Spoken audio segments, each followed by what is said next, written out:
Uhali gani ndugu yetu mpendwa mtazamaji na msikilizaji wa BWM.Love Foundation TV. Karibu katika simulizi yetu ya Mwanga kwenye Giza, ambao ni simulizi itakufanya uweze kujifunza vitu vingi sana kuhusu maisha. Tukianza moja kwa moja simulizi yetu, ila usisahau kama ndo mara yako ya kwanza kuingia kwenye hii channel, usisahau kusubscribe, kulike, kucomment na kushare kwa wengine pia, ili waweze kujifunza zaidi na wakaweze kufuatilia vitu mbalimbali tunavyoweza kushare kwenye channel yetu. Usiku ulikuwa mzito kuliko kawaida. Upepo mkali ulivuma kama unaomboleza. Ndani ya kibanda cha kavu pembezoni mwa jiji, kundi la vijana watano walikaa kimya. Kila mmoja alikuwa amezama kwenye mawazo yake. Hakukuwa na kicheko, hakukuwa na matumaini, lakini walikuwa na kitu kimoja kinachowafanya wafanane. Walikuwa wamechoka kuishi, na mbaya zaidi, walikuwa wameanza kuamini kwamba maisha hayakuwa yao tena. Walikuwa wanajiita wasakatonge, jina walilojipa kutokana na maisha yao ya usakata bila mwelekeo. Hawa jamaa walikuwa watano, tukianza na kiongozi wao Juma, aliyewahi kuwa na ndoto ya kuwa mfanyabiashara mkubwa, lakini sasa alikuwa amekata tamaa baada ya kufilisika. Juma aliwahi kuamini kuwa angekuwa tajiri. Aliwahi kuuza bidhaa ndogo ndogo, akaanza kuona mafanikio kidogo. Lakini siku moja alidanganywa na rafiki yake wa karibu, akapoteza kila kitu. Siku hiyo hakupoteza pesa tu, alipoteza amani kwa watu. Na tangu hapo moyo wake ulijaa hasira na kukata tamaa. Kijana wa pili alikuwa ni Asha. Asha ni msichana mwenye kipaji cha kuimba, lakini maisha magumu yalimuingiza kwenye marafiki wabaya. Asha alikuwa na sauti nzuri ya kuvutia sana. Shuleni aliwahi kusifiwa, aliwahi kutoa kuwa msanii mkubwa. Lakini maisha ya nyumbani yalikuwa magumu. Njaa, ugomvi na ukosefu wa msaada. Alianza kutafuta faraja kwa marafiki wasiofaa. Polepole kipaji chake kikaanza kufa. Na badala ya kuimba jukwaani, alianza kuimba kwa huzuni ndani ya moyo wake. Kijana wa tatu ni Kasim. Kijana aliyekatishwa tamaa na kukosa ajira licha ya kuwa na elimu yake. Kasim alikuwa na vyeti. Alisoma kwa bidii akiamini elimu ndio ufunguo wa maisha. Lakini kila alipoenda kutafuta kazi aliambiwa, tunakuhitaji mtu mwenye uzoefu. Aliuliza, nitawezaje kupata uzoefu kama hakuna anayenipa nafasi? Hakuna aliyemjibu. Hatimaye alianza kuamini kuwa elimu yake haikuwa na thamani. Kijana wa nne ni Neema. Neema aliyekimbia nyumbani kwa sababu ya mateso ya kifamilia. Kwa Neema nyumbani hapakuwa mahali pa amani. Alikimbia si kwa sababu alitaka, bali kwa sababu alihitaji kuishi. Lakini maisha ya mtaani hayakuwa rahisi. Kila siku ilikuwa vita. Kila mtu alionekana kama tishio, na kila siku alilala akiwa na swali moja: nitaishi hadi kesho? Basi kijana wa mwisho ni Baraka. Baraka aliyekuwa kimya sana, lakini moyo ulikuwa ukipambana na mawazo ya kujiua. Baraka alikuwa kimya, lakini ndani yake alikuwa na kelele. Alijiona hana maana. Alijaribu kujiuliza, kuna mtu angenikosa kama nisingekuwepo? Hakupata jibu.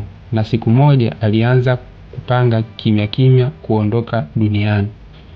Walikutana kwa bahati mbaya na wakabaki pamoja kwa sababu waliishi, hakuna mwingine aliyewajali. Basi siku zilipita bila mabadiliko. walilala njaa, walifanya kazi za vibarua zisizo na uhakika, na mara nyingi walijihusisha na mambo yasiyofaa ili kuishi. Siku moja walikaa pamoja, njaa ikiwa imewashika, matumaini yakiwa sifuri. Hakuna aliyekuwa na nguvu ya kumtia moyo mwenzake. Ndipo Baraka alianza alipozungumza. Nimechoka kupigana vita ambayo sishindi. Nimechoka, nimejaribu kila kitu, hakuna kinachobadilika. Kimya kilitanda. Juma alimwangalia lakini hakuwa na neno ya kumfariji. Kwa mara ya kwanza hata yeye alihisi ameshindwa. Asha alianza kulia polepole. Neema akasema, kama sisi hatuna thamani kwa dunia, basi tunaishi kwa nini? Maneno hayo yaliuma mioyo yao wote. Maneno hayo yalianguka kama jiwe.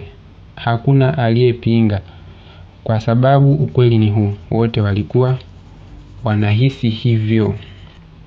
Naam, asubuhi iliyofuata, wakati wanatafuta chakula, walikutana na mzee mmoja wa ajabu aliyekuwa akiuza viatu vya zamani kando ya barabara.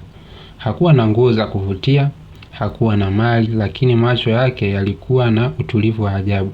Mzee huyo aliwaita. Nyinyi vijana, mnakimbia nini? Aliwauliza. Mnajua shida yenu ni nini? Juma akajibu kwa ukali. Shida yetu ni maisha. Maisha hayana maana, mzee. Tunajaribu kuishi tu. Mzee akatikisa kichwa. Hapana, shida yenu si maisha.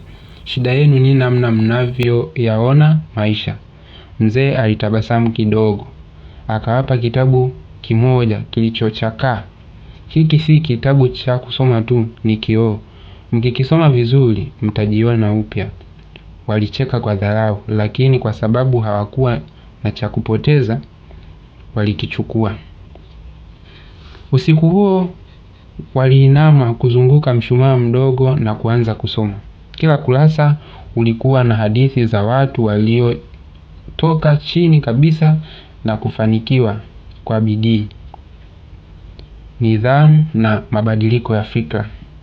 Kasimu alisema, hivi inawezekana kweli kubadilika bila pesa? Juma akasema, inaonekana kila kitu kinaanza na akili, si mfuko.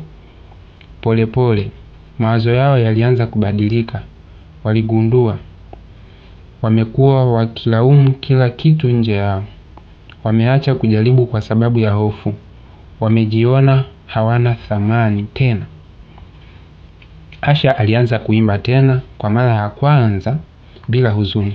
Neema alianza kuandika malengo yake na Baraka akaanza kutabasamu. Na hapo ndipo walipoanza kubadilika, si nje bali ndani. Mabadiliko hayakuwa rahisi. Walijaribu kuacha tabia mbaya, lakini marafiki wa zamani waliwacheka.